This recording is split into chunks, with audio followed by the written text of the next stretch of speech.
Well, it's better than the boy next door.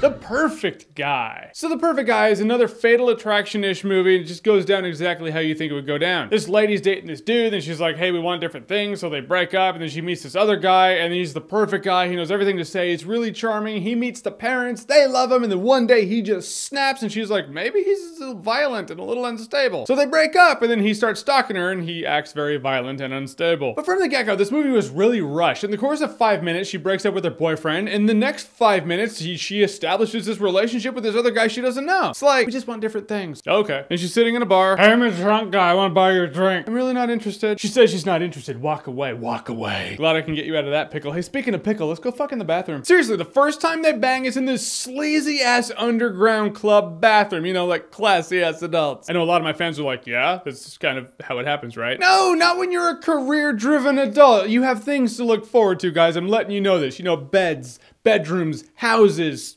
grown-up shit. These two were like a couple of teenagers, and I know that's the point. It's like, ooh, they're feeling young again, but that was gross looking. Moving on, this movie just kind of unfolds exactly how you think it would unfold. It's like, she likes this dude, and the dude becomes nuts, and it's like, I have seen this now twice off the top of my head this year. Seriously, how many times can they do this? How many times can they remake Fatal Attraction, technically speaking, and call it something else and say, you know, it's a new movie now, right? Granted, the creepy dude in this movie, he's kind of being typecast as a creep now, but he does a good job of playing kind of an unstable dick. My favorite part of the movie by far was the cop. I liked the detective kind of working on her case. He was a cool guy. I'd hang out with him. But in the end, you're sitting there. It's like that episode of television that you've seen over and over and over again, and you're watching it again. The only reason you'd watch this movie is if you have time to kill, because you're just doing it to pass time at this point. I mean, I did it because I have YouTube videos to do. This is really like a movie that's on TV, and you're like, oh, hey, that's on.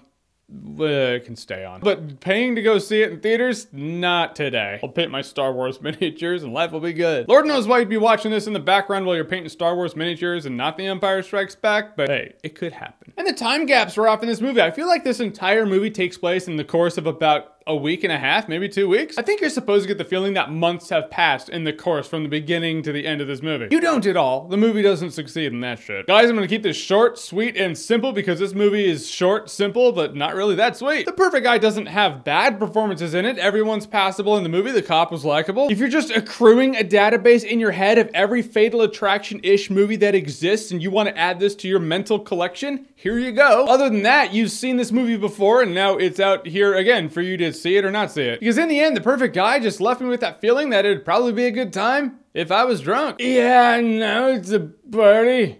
All right, let's go bang in the bathroom. See, the drunk shithead, like that's the kind of guy you would bang in the bathroom. All right, guys, so The Perfect Guy, have you seen it? What did you think about it? Whatever you thought, comment below, let me know. And as always, if you like what you've seen here and you want to see more, click right here to see more.